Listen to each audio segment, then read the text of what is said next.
people here, Ritadi, but I'm sure once you start talking, yeah, they'll come. Ritadi is a walking Wikipedia of knowledge in our profession.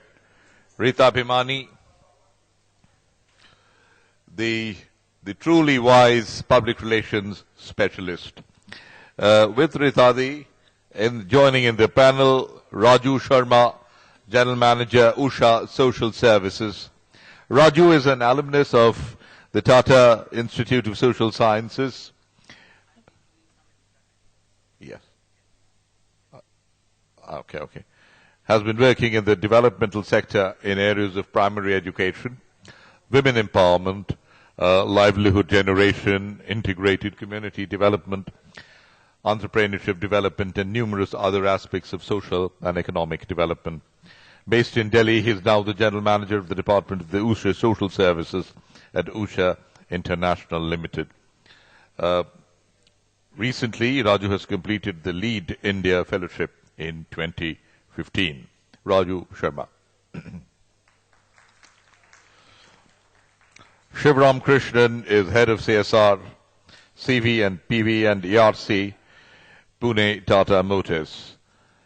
He is the Head CSR for Tata Motors, India's largest automobile company. He joined this company in 2007 as a Senior Manager in Human Resources. Earlier, he has worked as Head MVC in Misco Bosch. He has worked in Bosch for 11 years in Nashik. Shivram Krishnan.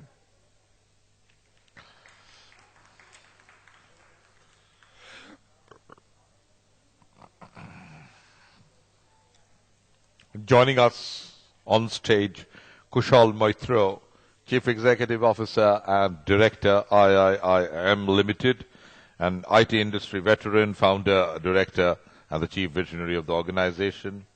He brings 20 years of hardcore work experience in industry such as IBM, Fujitsu, and Unisys. He has worked in the markets of the US, Europe, the Far East, and of course, India. He has been dynamically involved in the company's growth since its inception in 2003, providing the initial seed capital in conjunction with a small group of investors and founders. He looks after business strategy, operational planning, technology, business process change, and solutions in order to escalate client satisfaction. Kushal Moitra joining us on stage. And I will request Ritadi to take the session forward.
We're slightly late because the other session was also a little late. And the other thing was that all of us were networking for the first time. We were all meeting for the first time. Kushal Moitra, of course, here has really led it from the front. And it is because of him that today we are discussing this whole skill development session and the whole initiative about skill development. Why are we talking about this? Because the whole theme of the conference is Young India. And one of our previous speakers mentioned, Mr. Didi Purkayastha mentioned, that India's median age is possibly the youngest in the world. I think you saw those statistics on your screen. Also, the other statistic is that by 2025, 60% of the population will be below 35. That is, of our Indian population will be below 35. So are we seeing this as an opportunity or a problem? I think we really, all the speakers present here on the stage are probably seeing it as a huge, huge opportunity. Because when I was speaking to Kushal Moitra, he was telling me about the fact that only 14% of our population really go to college. And of the ITIs, which are supposed to train a lot of people, they are not getting enough students. So where does the lacuna lie?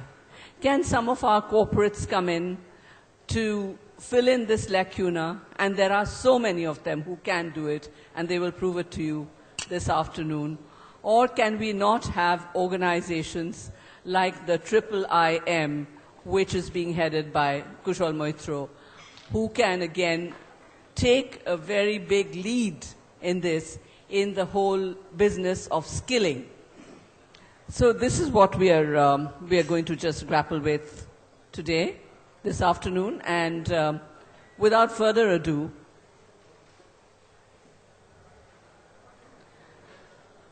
I'd like to ask the speakers to come up one by one. I think while I was away, they were already introduced.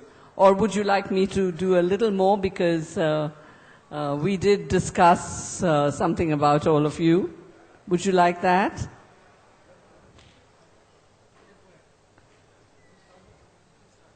You can start. But we would like to start, therefore, with Mr. Raju Sharma, our first presenter, who is General Manager of Usha Social Services, which is part of Usha International, and he's been in this field for more than 17 years. What is really keen is that the areas of development that he has been working in are education of children in very, very difficult groups, community development programs in very, very remote areas, and livelihood for women. Three very key areas. So over to Raju for telling us exactly what Usha is doing and what he thinks is inclusive growth for skills development for young India. Thank you.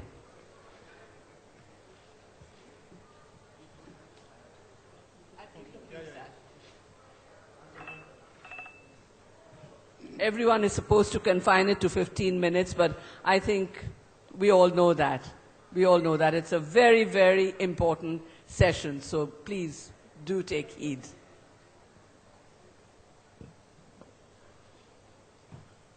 Good afternoon, ma'am. Good afternoon, ma'am, and good afternoon, my esteemed colleagues at the dais. Good afternoon, ladies and gentlemen. I know this session is an extremely difficult session after the sumptuous lunch that all of us had. But thank you for coming here. And before I begin the presentation, I would like to start with a disclaimer. There are two disclaimers. The disclaimer number one, I don't claim to be an expert in inclusive growth. And number two, I'm not an economist. So then what am I doing here? I'll want to share with all of you my journey that has happened in the last 16, 17 years, and my own understanding about what inclusive growth is all about, what inclusion is all about. And in the next 10 to 15 minutes, I'll also try and share with all of you what Usha International Limited, the company whom I represent here, I represent Usha Social Services, which is a division of Usha International Limited, what we are doing as far as inclusive skill development is concerned, what we are doing as far as inclusive growth is concerned. Now, the topic of the discussion is a very relevant, is very, very contemporary, and it is something which we need to think about, all of us as practitioners in this field of social development. Young India, we more or less know what we are calling Young India. Young India who are mentally, emotionally very mature, very agile. Personally, again, it's my personal story. I don't think young is a physical age at all. And skilling, we all know. How do we empower ourselves? You know that the most important challenge, again, is inclusive growth. And the concept which is most widely used, ladies and gentlemen, is that it advances equitable opportunities for economic participants during economic growth, which benefits every section of society. Now, this is not only a statement. Every section of the society, when many organizations, many companies, many government, everybody says that we will work for every section of society. It's a huge challenge to include everyone in our society in a country which is as diverse as India, which has 29 states and union territories and thousands of languages. It's a huge challenge. So the most commonly used is this. It simply means that everyone is included regardless of economic class, regardless of gender, regardless of disability and religion. Now all these are extremely complex, extremely contemporary and extremely real issues affecting our country. They are not theoretical concepts which we find only in the university books. They encompass every aspect of our life. So for sustainable economic growth, we require this inclusive growth. Yeah, thank you.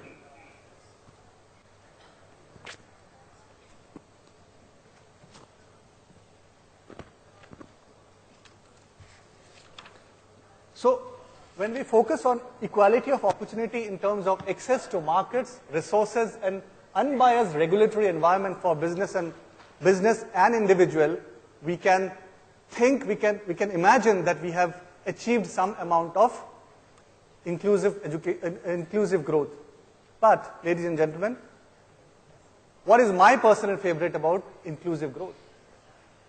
You know, recently I was reading this economist, Thangavel Palarival, who is a leading economist from the World Bank, and I was impressed what he said. 3-4 things he said. He says that growth is inclusive when the poor, where the poor work, in which the poor work, which occurs in places where the poor live. You know, occurs in places where the poor live, uses the factors of production that poor possess and prices of consumption of items that the poor consume. Now, I want all of you to remember this. I'll come back to this slide once again when I refer to what Usha is doing and how we are linking up our program with these 3-4 parameters.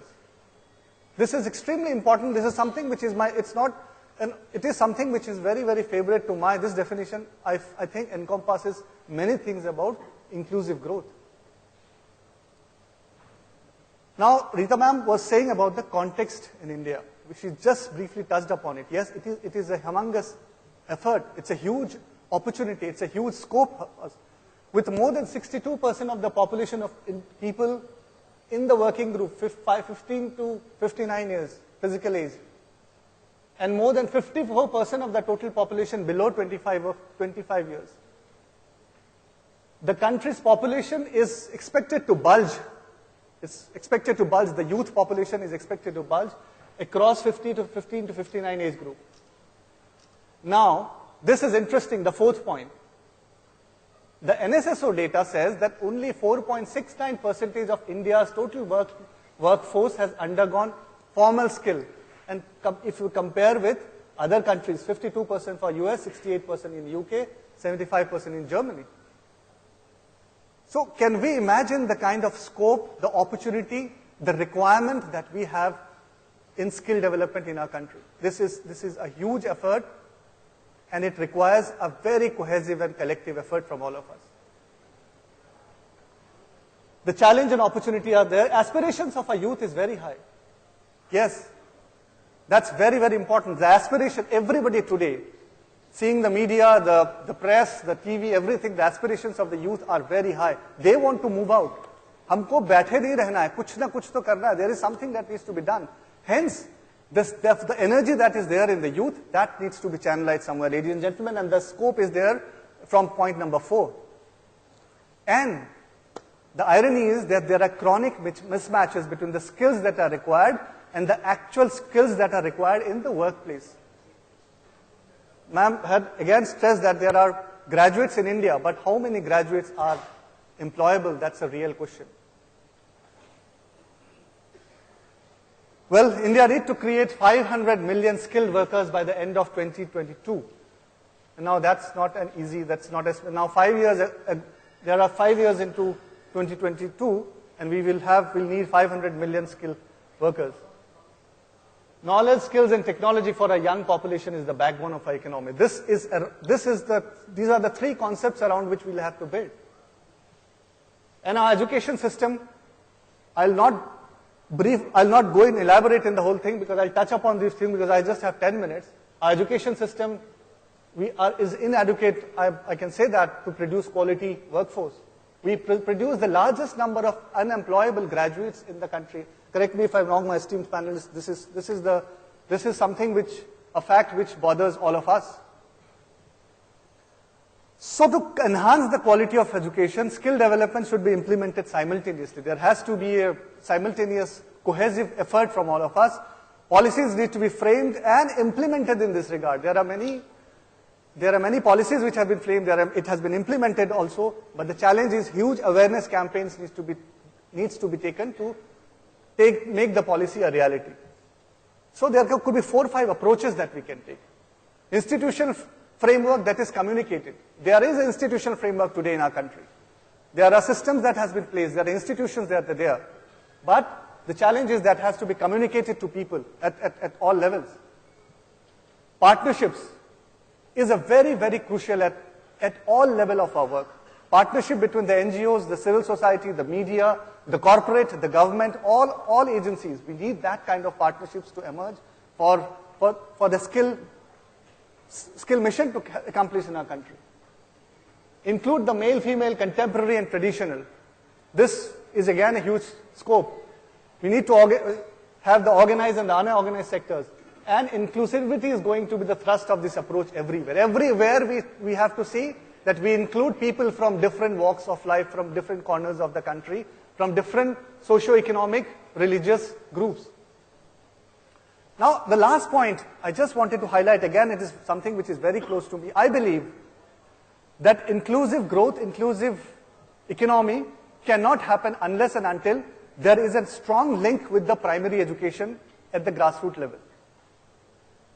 You know, in my experience of working with children in different parts of the country, we have realized that there are many millions of school dropouts who move out from the school spectrum. What happens when they grow up? They find it extremely difficult to come into the mainstream and get into a system of holistic development. There are children of HIV positive, children residing in the forest areas, salt pan areas, children of distressed migrants. All of the children, these children need the basic primary education and upper primary education so that they can be mainstream into skill education at one point of time in their career. So unless this backward-forward linkages, the higher education and the primary education is linked, it will be very difficult for India to accomplish what we are wanting to accomplish. So the elements of inclusive growth for me, as employment generation, yes, definitely agriculture development, yes. The social sector development, we need to link up with other social development paraphernalia. The equal distribution of income, the reduction in regional disparities and industrial development. These are the core elements, I believe, for any inclusive growth happening in our country. Now, the key challenges. Making vocational skills aspirational, need a campaign to make it a very cool concept. In many of my discussions with the youth in the community, we have realized that, ठीक है, training दे दिया, आपने कुछ सिखा दिया, कुछ हुनर सिखा दिया, you have taught us something, that is fine. But नौकरी कब मिलेगी? When will I get a job? Where will I get some kind of official tag? So somewhere the impression that one gathered is that it's not a cool concept. We need to make it a very cool, very ultra-modern thing that vocational education, it is something which is a very fantastic thing to do. वो campaign हमें शुरू करना बहुत ज़रूरी है, मुझे लग रहा है. Student mobilization for the training. Kusal sir के साथ हम बहुत दिनों से काम कर रहे हैं. We face this challenge, student mobilization. How do we bring people from the training? But thankfully, the partnerships which are emerging now We are trying to bring out this partnership ke through se we are able to reach out to many students for the mobilization. Quality of the training. We did not, need more partnership to support the present system जो भी हुआ है. SSCs है, sector skill council जो भी बने हैं. तो इस तरह के चीजों जो institutes बने हैं, we need to strengthen them. So we need also have to have an enabling environment for access, for funding, for training youth to pursue the vocational education. There has to be an enabling environment. And as I said, the existing systems, whether it's the Skill Mission, the National Skill Development Corporation, all the existing systems that are prevalent in our country today, they need to be strengthened. We need not create parallel structure. We have to make efforts to also strengthen them, what all of us are trying to do through our own efforts. Just few points can we think of? I think if you'll also move on to what you yourself are doing, right, for the company. I'll just come to that. Yeah. That would be very, very relevant, only because of time constraints. Okay, before I move on, I just want to work on a slide which is very, again, close to me. I think for me personally, inclusion is not a strategy. It cannot be a strategy. It is an attitude. It is an attitude that can be learned. And the beginning has to be made right at the heart in the process. ये यहाँ से शुरू होता है, office के दफ्तरों से शुरू नहीं होगा. I think that is the fundamental change that we need to bring. How many of us would be comfortable? Let us ask ourselves. How many of us would be comfortable sending our children where more than 50% of children are HIV positive? I mean, something which we need to ask our fundamental questions. It's an attitude that needs to be inculcated in our organization, where we should empower people to make structural and attitudinal changes within our systems. I always believe that bottlenecks always lie at the top. So it is the responsibility for all of us in the organization to think about these aspects. And then we need to revisit our planning sheets that are on कि वाकई में inclusive हो रहा है कि नहीं हो रहा है, whether it's actually happening or not. And I believe forums like these, where we are spreading this information amongst ourselves, this will lead to awareness, and awareness leads to changes. It brings knowledge. And I believe always, and I have always quoted this, what the mind does not know, the eye cannot see. What the mind does not know, the eye cannot see. So if we know about what we are talking, if we know about inclusivity, we will see the non-inclusive not happening or happening. So we should know what inclusivity is all about. And lastly, when there is no awareness, the heart also cannot feel. And that's the most dangerous thing. When the heart cannot feel, when the eye cannot see, तो हम अपने धुन में काम करते रहेंगे. I think that is something which is very, very crucial. Before I move on,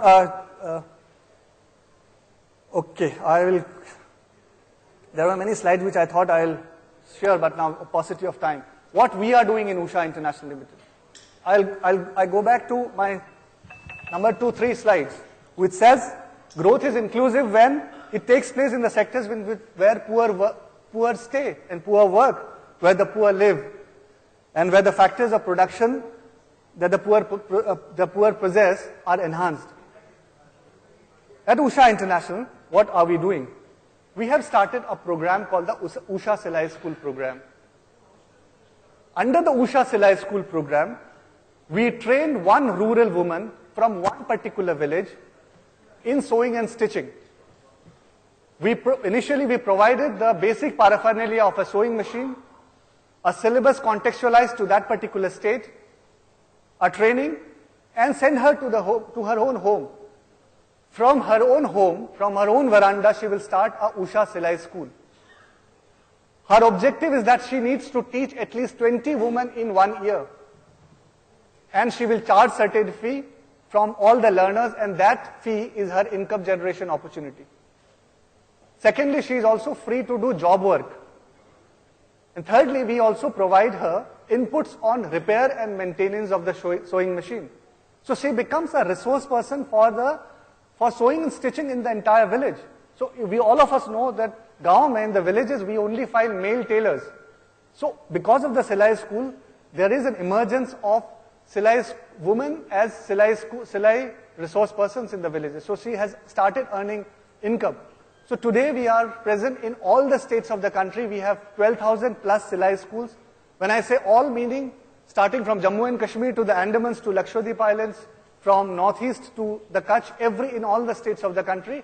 And those villages which we have selected are extremely remote villages, and are those women who do not have any economic means of livelihood, women who are HIV positive, women who are physically challenged, women who have been deserted by their family, victims of domestic violence, alcoholism. These are the group of women whom we have selected in our Musa Silai school. So the focus again, reach out to the most marginal women residing in remote. I said all that. So the livelihood generation is created by 3 opportunities: teaching others how to stitch and charging a fee, stitching garments of others in the community, and repairing and maintenance of the sewing machine. Okay, I'll skip this. So we have a network of 12,148 schools in all the states of the country. We have also moved to Sri Lanka. We have moved to Bhutan. We are in Nepal. And hopefully we will be moving on to some other countries, perhaps in Africa. So those are conversations that are going on right now. The basic idea is we move to countries where the ethos of sewing and stitching and income generation is over there. Sewing and stitching is a very, very respectable, very, very important profession that is adopted by women in the villages of our country, of our subcontinent. Okay, so this we can skip. We have 12,000, as I said. We work with our NGO partners. Okay, what has been the impact of the program? Livelihood generation without leaving the household. Silai School has given her a distinct identity now. अब वो जानी जाती हैं कि वो दीदी जो सिलाई सिखाती है, the lady who teaches Silai. Earlier she was nobody. She was either a HIV positive woman. There was social ostracism. In Tamil Nadu, there was a case. We have one of us very, very effective Silai School woman entrepreneur who was refused admission anywhere in the community. Today, we have, when we go there, and when she goes there, there is a sea change in the social attitude of women of the community towards her. So, when you bring inclusivity, when you bring inclusiveness, apart from the economic growth, apart from the heart change, the social status of people completely goes in a very different tandem altogether. It is something which is a very, very fantastic and a very, very blissful experience to see what happens when we plan with inclusiveness in our scheme of things. Okay, these are some of the Silai School photographs. So I wind up. This is from MP, this is from Bihar, from Mizoram, from Gujarat, and this is from Bengal. So I had many points, but unfortunately due to lack of time I couldn't. Thank you so much for speaking to you. Thank you so much, ma'am. Yeah, thank you.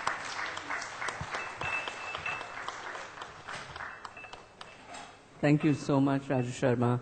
I think you've taken us through the ethos of the whole inclusivity program. That was important. And then, of course, we could see in actual action what you're doing and empowering women in this. Can we move on to Kushal Moitra? I think all the introductions have been done about Kushal Moitra. Everybody knows him, but he is founder director of the Indus Group, the IIIM and Indus EduTrain, and he's had huge 3 decades of experience in information technology and the skill industry, and this is what's important. He's an IBM certified professional who worked all over the world in USA and the Far East and Europe and the domestic market for IBM, Fujitsu, Unisys, before he started his own enterprise. You see, because he's just wiring up, so I can tell you a little more about him. And he graduated from Stanford, and the last 13 years he's been heading his own enterprise, which, by the way, is one of the top 10 service providers of the country, operating in 21 states of this particular program. And he's won a couple of 2 consecutive presidential awards in IT literacy. And what is also very relevant for all of us is that Indus has brought in fully industry-endorsed curriculum and study materials to the grassroots beneficiaries who are getting trained. And the record of placement, by the way, has been 68% in waged employment and 74% in self-employment. That's amazing. So over to Kushal Moitra to take you through more on this. Good afternoon, ladies and gentlemen. It's a great moment for me because in your curtain raiser, probably in ICCR, I proposed this to the August gathering there and the PRSI officials that if we are discussing Young India in your All India conference, and this is happening in Kolkata, unfortunately and unfortunately my company registered office is in Kolkata and I stay in Kolkata, why are we not discussing Skill India in your conference? So I'm really, I'm expressing my deep gratitude to the PRSI officials for including this in your conference, which is a national level conference. And as our legendary Rita Bhimani, and it's a great feeling sharing dais with her and with Raju Sharma and Mr. Sivaramakrishnan. We have been working also with them in different states. This discussion, I'm getting into and I know the time is short, but I'll try to make it as fast as possible because this should not look like a campaign of my company in this podium.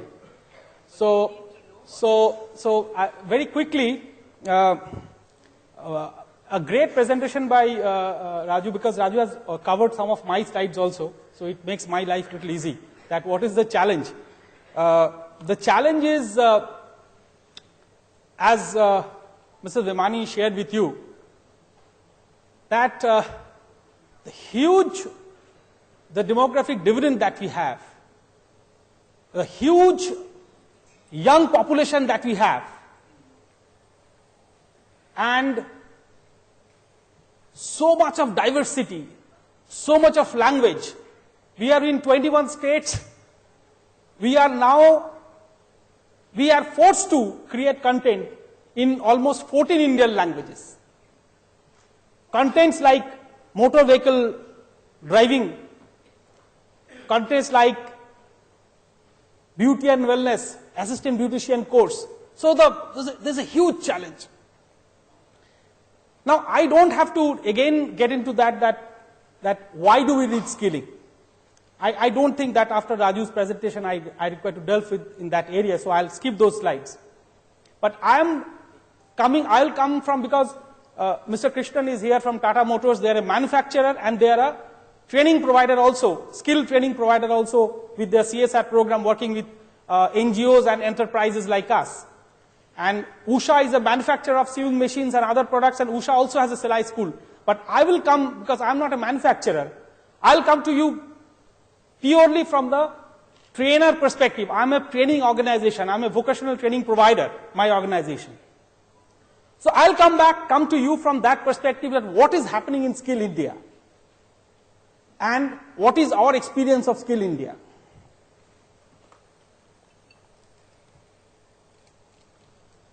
So, we are around, I'll skip most of the slides, but around 13 years in this business.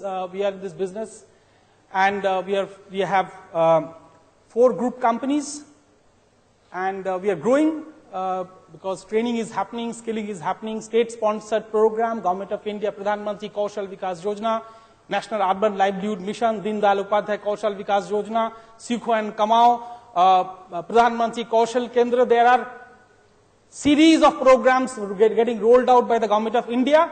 Apart from that, there are state government sponsored programs. So people, organizations like us who are in the skill ecosystem, small, medium, big, everybody is growing. Our total till date, we have trained around 7.5 lakh people. So all these are showing up. I don't want to I want to repeat that. So we are around exactly in 21 states across the country at this moment, and around 1,300 workforce, and we have quality certifications of ISO and OSAS and all that. So these are the 4 companies, and this is our journey from 2003 to 2008. And Indus EduTrain and Indus Integrated, 2 companies are NSDC partners, so we are funded by Ministry of Skill Development and Entrepreneurship, Government of India. So these are the 4 companies which, this is the group kind of what we do, but skill is being done by IIIM Limited and Indus EduTrain. And these are the states where we are. 2 states are missing. I don't know which are the 2 states, but we are in 21 states. It's 19 showing up at this moment here. These are our standard certifications. And recently we have, this is a very proud moment we want to share with you. And Rita, in fact, was telling me that, this beauty and wellness program that you have done in West Bengal. See, we have been working with the Backward Classes Welfare Department from 2009 in West Bengal, skilling SC/ST boys and girls across the state. Now we are doing in other states also, but West Bengal is the place where we started in the SC/ST community, the OBC community. And we partnered with Shahnaz Hussain in this program, and Shahnaz madam was very kind to give her name in this program, her content, her train the trainer, her study material, class plan, and finally assessment by Shahnaz Hussain. It happened in West Bengal, and she herself could not believe that 28,000 women in 42,000 villages of West Bengal has been trained and certified by us with the knowledge partnership of Shahnaz Hussain. And this is the program. And this letter is from the Beauty and Wellness Sector Skills Council, because apart from this, all the beneficiaries were assessed by the Beauty and Wellness Sector Skills Council, Government of India. It's a third-party assessment. It's not our examiners. They came from other states. Our students were assessed, and then they were certified. And this is, and I'm proud to share with you, ladies and gentlemen, this is the largest ever integrated skill building program happened in the history of India. The letter says that. The letter which is showing up here is the letter signed by Anu Wadhwa, their CEO, that this is the largest, because they have around 40, 45, I don't know, every day the new Sector Skills Council is getting added. So this is the largest ever program, and I'm very happy. Now you can say that, Kushal, okay, you are the CEO, so you should be proud. But what happened to those ladies after the program? What we did is that we gave them a toolkit funded by the government, which included a hairdresser, a hair dryer, and a face massager, and enough materials for them to sustain for 3 months. The idea was that they should get trained for 3 months in basic hair care, skin care, and beauty wellness program, and they should service the local community, their local para, their local village, and they'll earn from there. And 1 year we have been tracking this, and 74% of these women are earning, 26% is idle, 74% is earning, and this is a government data I'm sharing with you. State government, Department of Backward Classes data I'm sharing with you, that 74% is earning average 3,000 to 3,500 rupees per month. So this is what is financial inclusion. This is what is entrepreneurship. And when Pratima Burman in Jalpaiguri, wife of a closed tea garden estate coolie, she gets trained in this and she starts earning. There's a film, I don't know, we don't have time today, probably during the recess or sometime we would like to show the film. Now, she says that there are a lot of people who do not understand Bengali here, so I'll have to tell in English that, और हिंदी में बोल सकता हूं मैं कि मेरे को मार जरूर पड़ता था रोज, खाना नहीं मिलता था लेकिन मार जरूर पड़ता था रोज.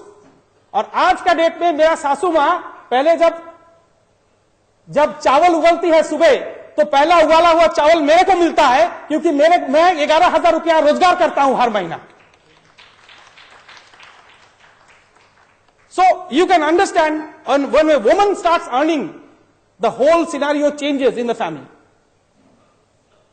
So this is the project we are very proud of, and now this is being implemented by Maharashtra. Maharashtra has given us a mandate of 30,000 people with Javed Habib.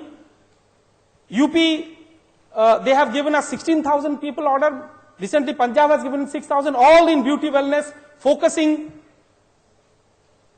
the woman entrepreneur, the local village level woman who should be brought up financially with a toolkit, with a training.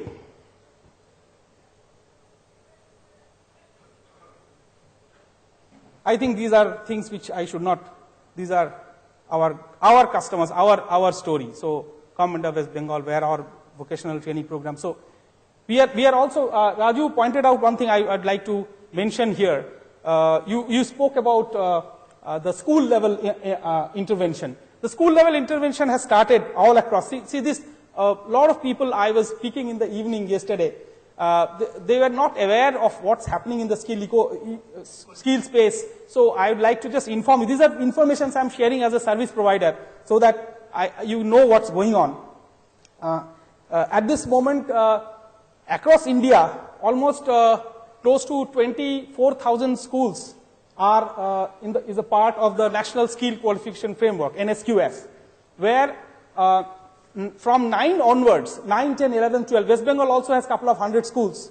We are doing around 55 or 60 schools in West Bengal in the security and ITS sector. So companies like us, NIT, Yuva Jyoti, ILFS and others who have been assigned to do this, the curriculum is from the Government of India, from MHRD.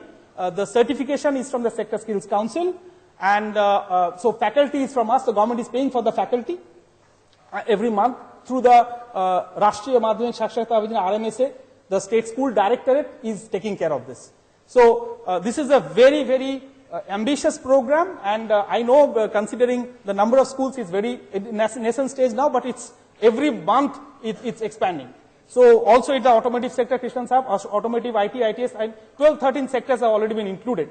So school level skill building, so that the people who will not go to college, what will happen to them is something which Raju also pointed out and which is all our concern. Is the government has intervened, and Government of India is very positively intervening where they are funding fully. Total funding is from Government of India. And across the country this is happening, all across the country is happening. So where at the end of every year they will be assessed by the Sector Skills Council, and the consecutive, and I'll come to what is Sector Skills Council, because a lot of people, it might be a Hebrew, but what is Sector Skills Council, I'll come to that, but this is happening. So I was talking about that, this part, but when I was getting introduced, Mr. Vimani told that, we are connected to the industry. Yes, NSDC partnership has happened to us like 3 years back, but from very beginning, we have been very, very focused on partnering with the industry. What is partnering with the industry? Is that we are taking content from the industry.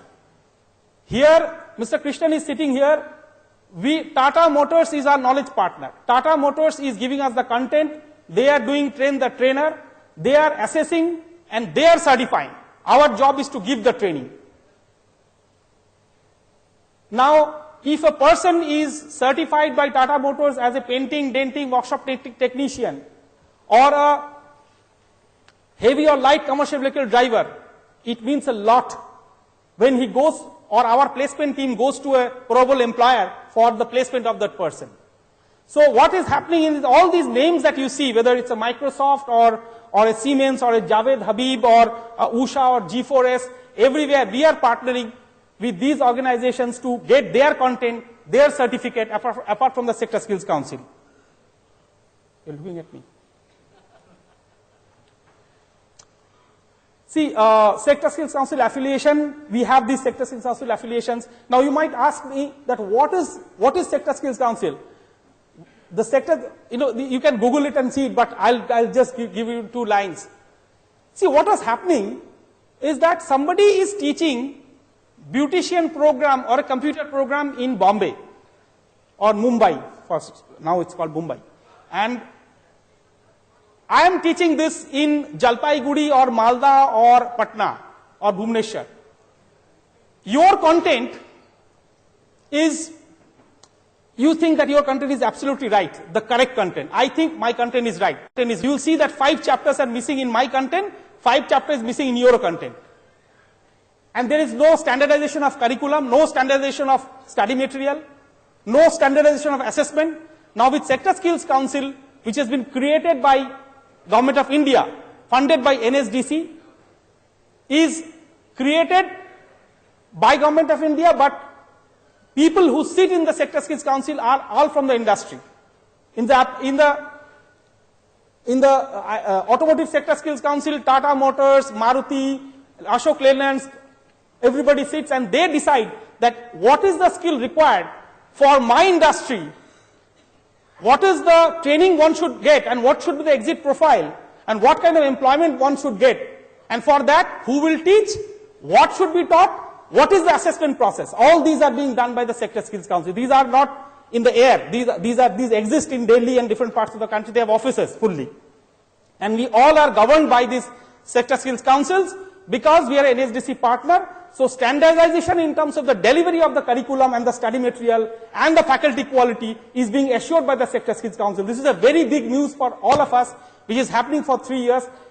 Till now, I think around 46 or 45 Sector Skills Councils are in existence.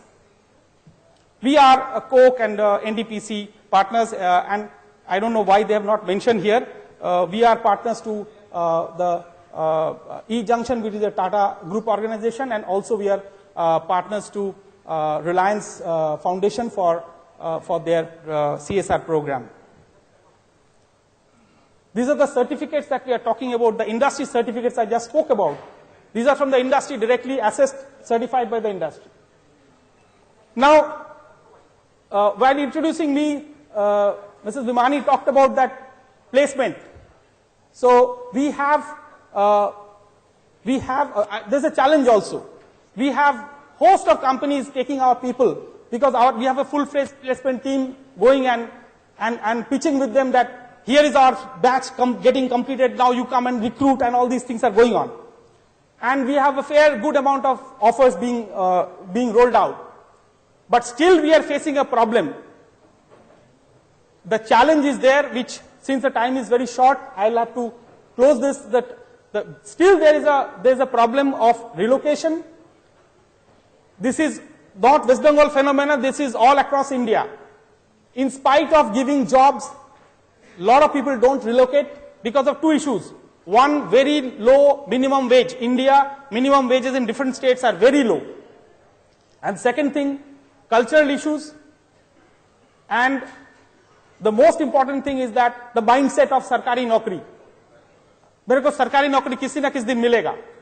So these are the challenges we face, but average rolled out, we have around 68% offering, and most important thing is that in the self employment, we have been very successful with this beauty wellness program, and now with the West Bengal Tribal Welfare Department, we are doing this with Usha. They are also, everybody is earning now, or most of them are earning. I will not say 100%, but Raju, this teaching embroidery thing, it's sewing, this apparel thing, it's the first batches of around 110 people that have come out, they're all very happy and they're earning. And it is probably better than the beauty and wellness. It looks like.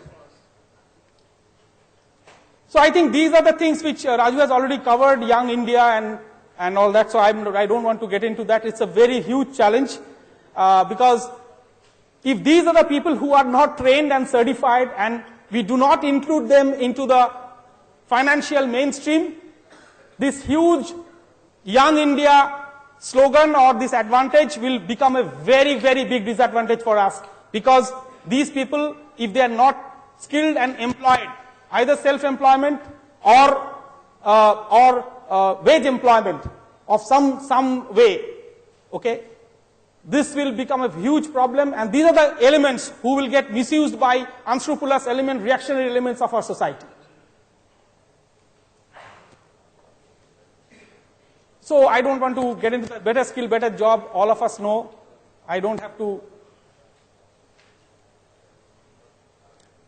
So this is something which we talked about. So qualification pack and national occupation standard. This is very important because these are the 2 things which are which are ruling the entire skill ecosystem now. So what is NOS and what is QP is all here for you to read, but basically in simple English, what should be taught, how much should be taught, and what will be the exit profile of that person, and what is the competence level of that person, what should be the competence level of that person to get a certain job. And these are being created by the Sector Skills Council, and definitely what a person should learn to become an assistant beautician or a data entry operator is now being decided not by the private companies or service providers like us, but it is being decided by the Sector Skills Council in conjunction with the industry. So this is very, very crucial, and this QP and NOS, the qualification pack and national occupation standard, has been created, and now close to 4,000 plus qualification packs is now available. And now even we have been told by NSDC that you can create QP and send it to us, we will approve it with little bit of change. So basically we are moving to standardization. So curriculums has to be aligned to the qualification packs. Training delivery templates will have to be aligned with it. I told you that I'll come from the perspective of a service provider.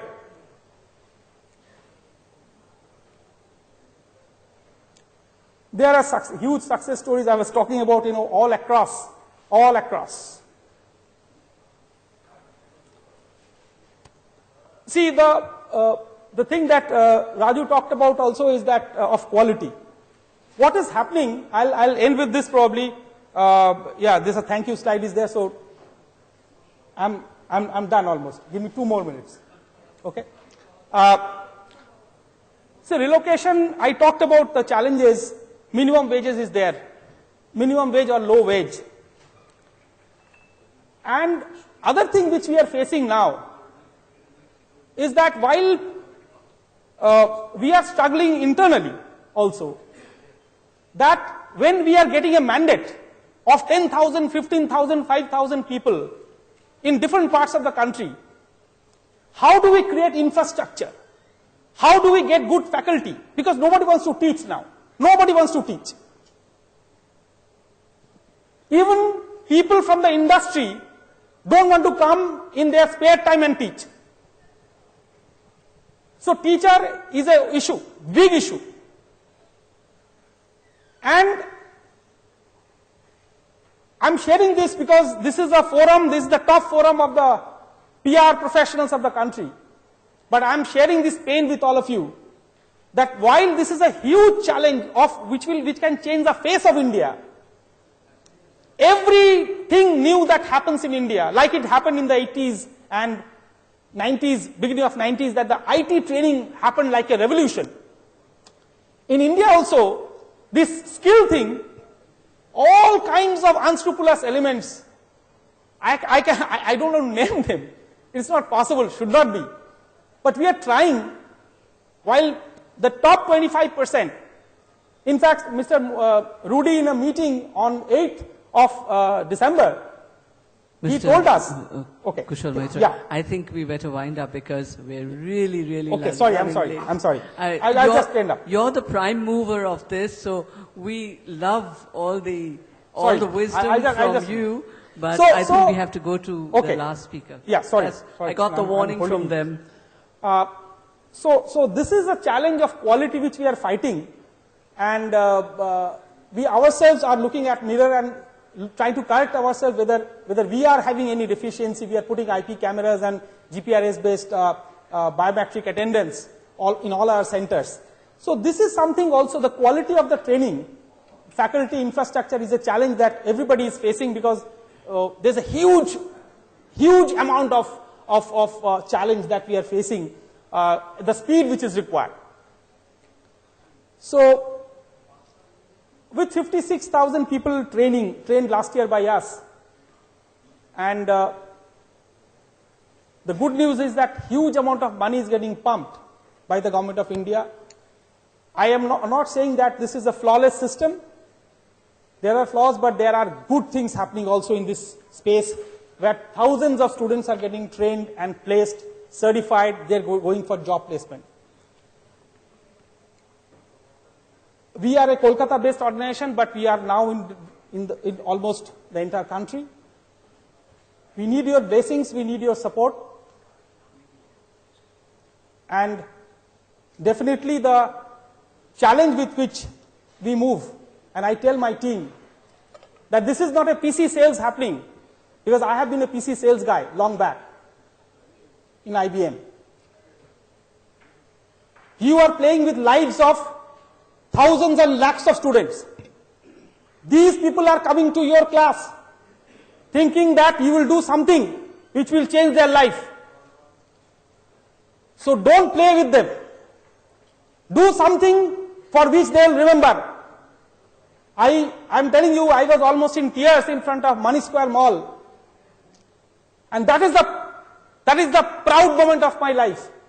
When someone come and touch my feet, a G4S supervisor, I was like, why are you touching me? Who are you?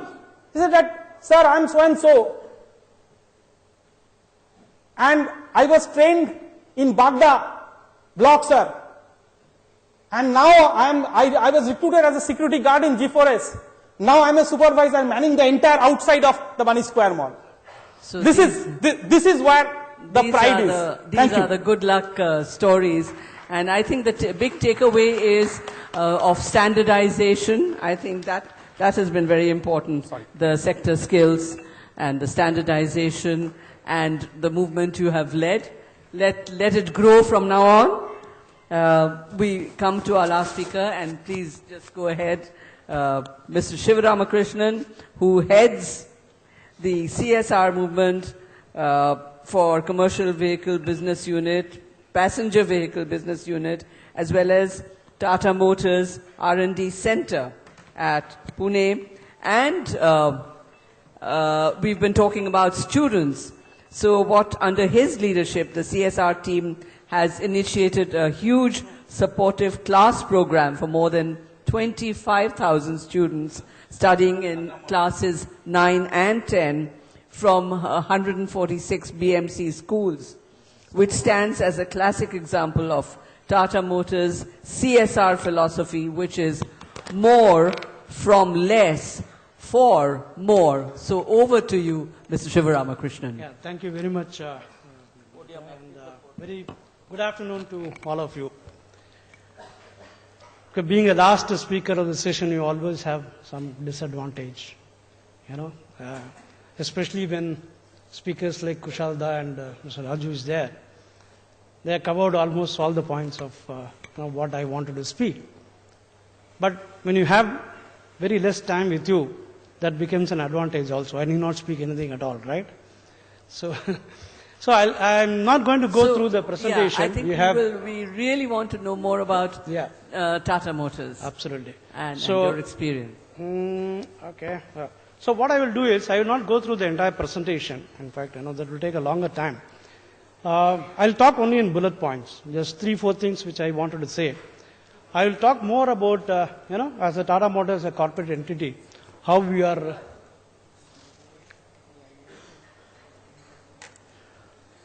partnering with various agencies for the skilling as such. So skipping the presentation, let the first slide be there as it is.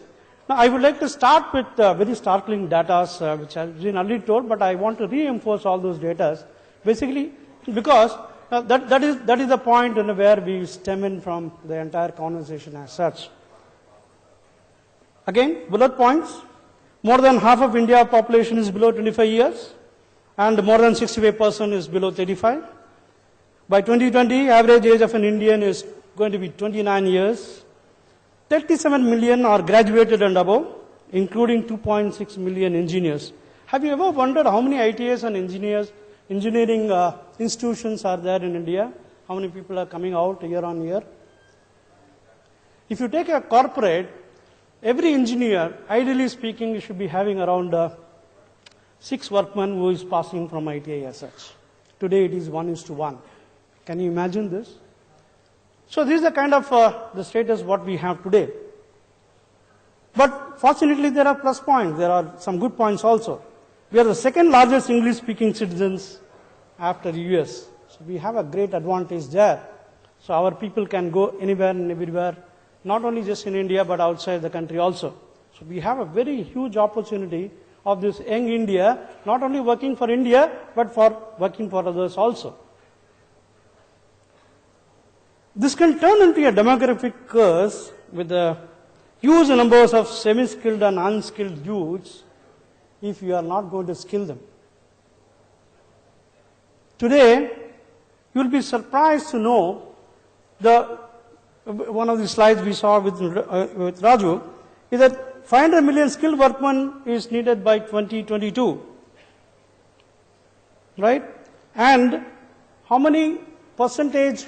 What is the percentage of skilled workmen in the industries today? You will be surprised to know it is just hardly 2.3% of the workforce has been properly trained on the skilling as such.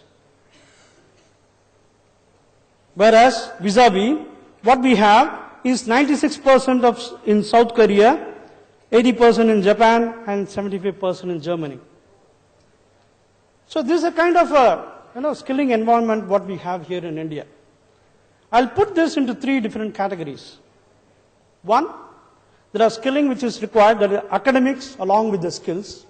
That is topping up the skills immediately after you do certain academic courses like 10th standard, 12th standard or maybe diploma engineering and things like that. But you need skills to come up as a good engineer. For example, if you take BITS Pilani, 30 weeks of internship is a must, like an MBBS. In engineering course, he has to undergo 30 weeks of internship in a corporate world.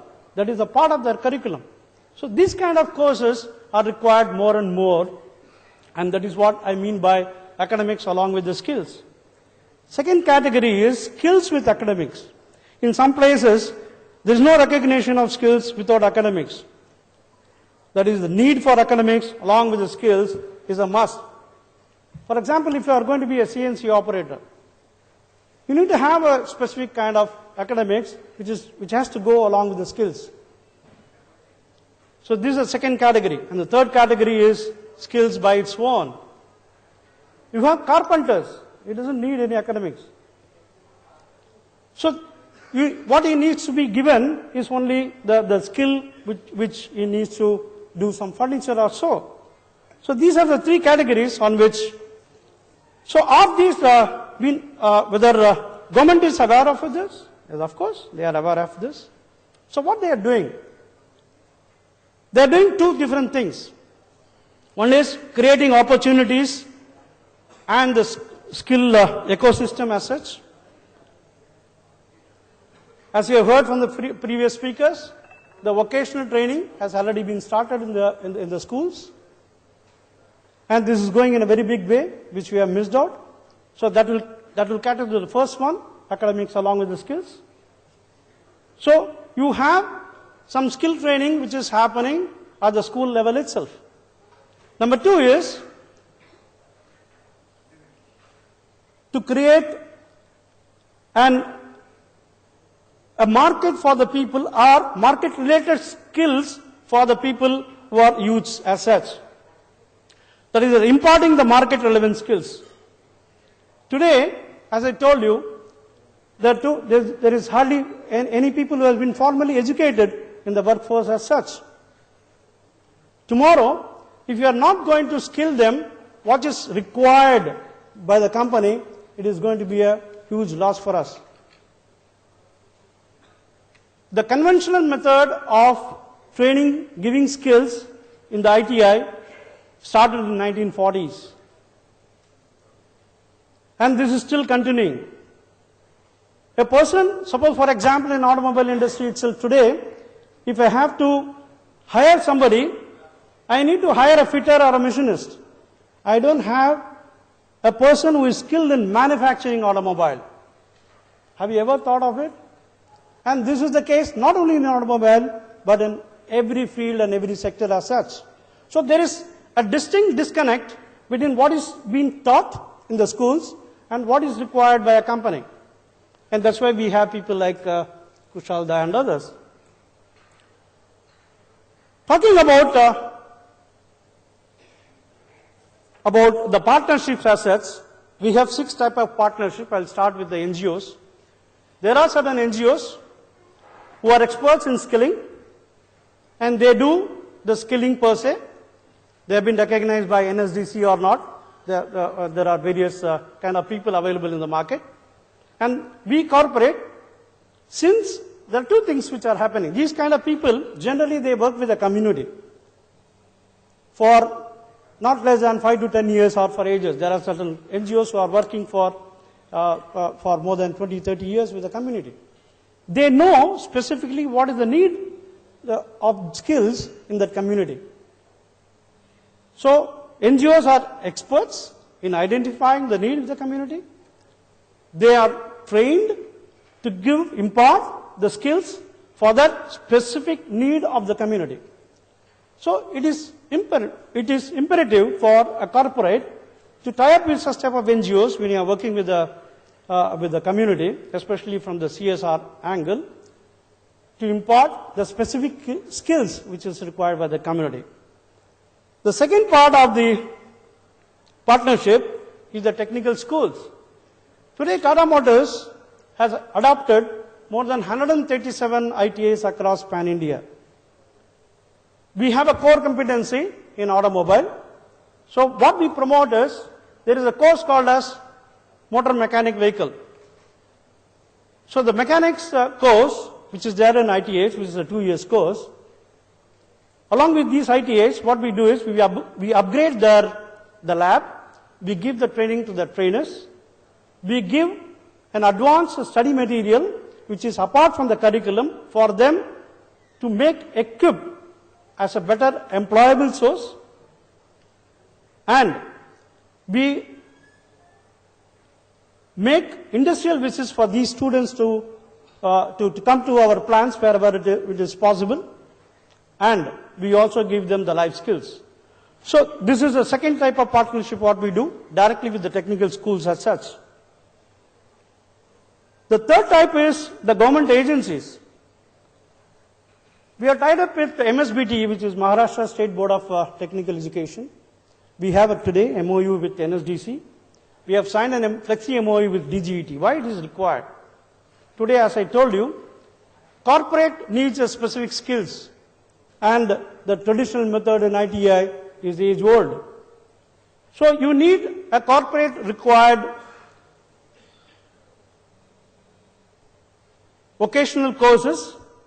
So these courses are being customized for the requirement of the corporates, and through these agencies like NSDC and DGET, we get it recognized, and then the certificates are issued through this.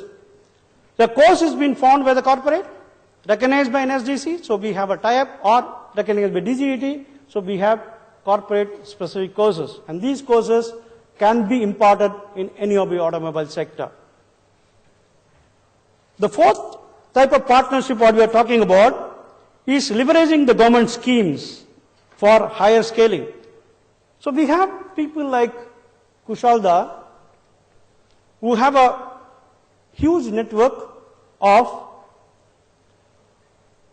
along with the government agencies, government schemes. He was talking about that. There are various schemes and programs which are available by government. Corporate need not know or may not be knowing about all these schemes, but there are people like IIM and others. They are into this field. They are the vocational training providers. They know all these schemes, and if a corporate has to leverage such a scheme for the scaling up and going pan-India, we tie up with people like Mr. Kushalda for that. So we have SSV, Pratham, IIM, so many other things. The fifth type of partnership what we are doing is leveraging TML ecosystems. What we do here is we have 6,300 touch points of dealers and vendors. And they are across pan-India. We run a course called as LEAP, which is Learn, Earn and Progress, which is a motor mechanic course. So along with the private ITIs and with the dealers, these people, they undergo the dual system. Dual system in DGET has been introduced only this year. But this we are doing it for the last 5 years. A 3 months of course they undergo just for a basic awareness of the aggregates of the automobile, and then balance 9 months he does an on-the-job training with some of our dealers, and he gets a small stipend. So what is happening here is, he did not spend any money out of his pocket, and he gets on-the-job training during this 1 year's course. And this course today has been recognized by DGAT and NSDC. So at the end of the 1 year, along with Tata Motors, he gets a certificate which has been recognized by a government agency. So this course we are running at around 60 centers across pan-India. So this is what we are doing it along with our dealers and vendors. And the last one is leveraging the academic strengths to enhance existing skills in the systems. I will say there are 4 different types of need today. One is recognizing the prior learning, that is RPL, which government also has introduced. So when there is a worker, when there is an employee, you need to recognize what level he is in. Number 2 is the skilling per se, the basic skilling, what is required. So that is required for the entry level. Number 3 is the reskilling. You need to reskill some of the employees for the latest technology and other things, or the latest process. I would put it that way. And the 4th one is upgradation of the skills into the latest the machineries and equipments and the process as such. I'll just end up this note with only one more point, which we talk about the inclusiveness. Here, I would like to emphasize only upon one kind of an inclusiveness, that is, with one statistics as such. India ranks 124th out of 136 countries in terms of women's participation in economic activities under the Global Gender Gap Index Study 2013. Only 26% in urban India and 14% in rural India, the women are being included in the growth, for especially when it comes to the skilling. This has to change if you have to have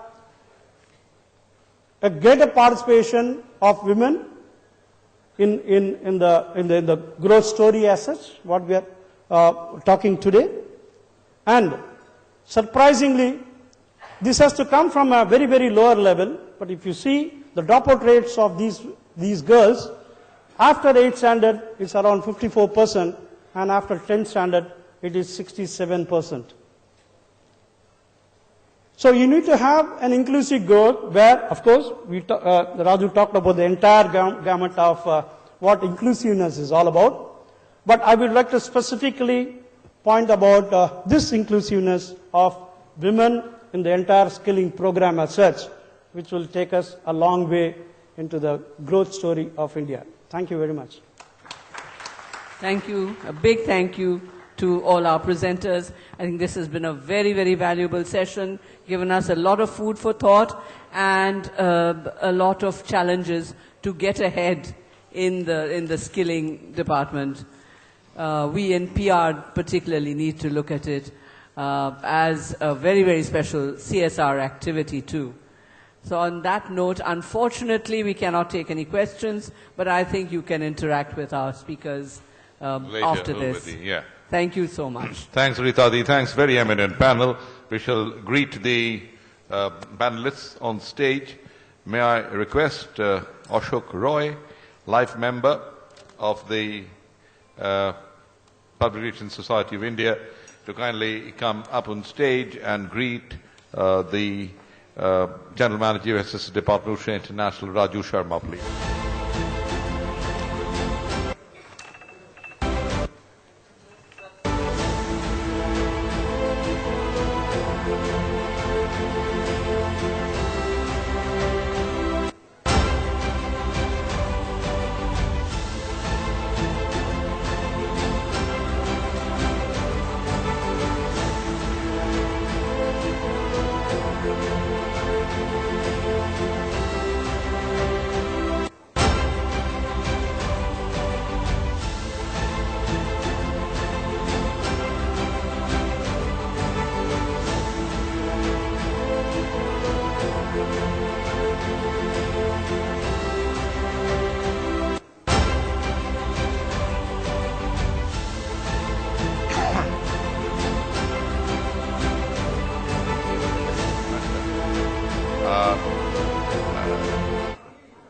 Mr.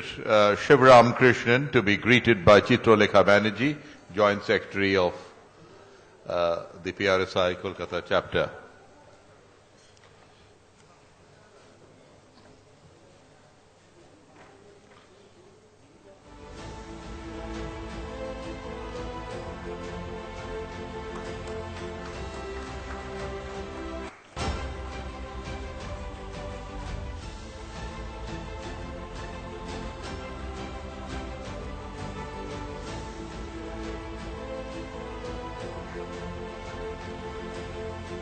Subhash Mohanty, our Secretary, to greet Kushal Moitra.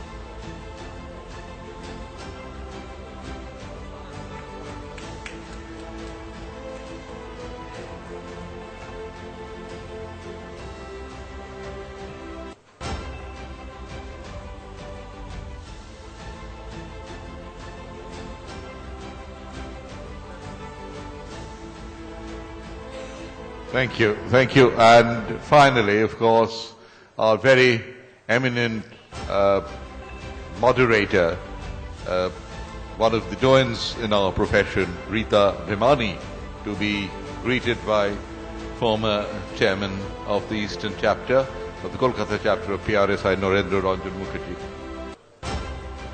Naren, kothay re? Narendra Ranjan Mukherjee is supposed to greet us. Greet Rita. Yeah, Shomir, you want to come and greet Rita Di? Please. Professor Shomir Mukherjee. Professor to?